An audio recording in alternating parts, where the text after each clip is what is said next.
Friends మనలో చాలా మందికి ఒక పెద్ద డౌట్ ఉంటుందండి. మనం ఇంజిన్ ఆయిల్ ఎప్పుడు మార్చాలా? ఇప్పుడు 10,000 కిలోమీటర్స్‌కి మార్చాలా? లేదా 1 ఇయర్‌కి మార్చాలా? డౌట్ ఉంటుంది కదా! ఇప్పుడు ఫర్ సపోజ్ మీకు 5,000 కిలోమీటర్స్ తిరిగినారు. కానీ 1 ఇయర్ అయిపోయింది. కానీ మీరేమనుకుంటారు, నాకు 5,000 కిలోమీటర్స్ కదా తిరిగిండేది. కానీ షోరూమ్ వాళ్ళొచ్చి 10,000 అన్నారు కదా! ఇంకా తిరుగుదామని తిరుగుతారు. తప్పు ఫ్రెండ్స్. ఇంజిన్ ఆయిల్‌కి ఒక డేట్ అనేది ఉంటుందండి.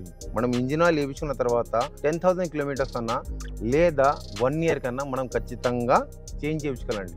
లేదంటే మన ఇంజిన్ అనేది దెబ్బ తీసుకుంటుంది. ఇది గుర్తుపెట్టుకోండి ఫ్రెండ్స్.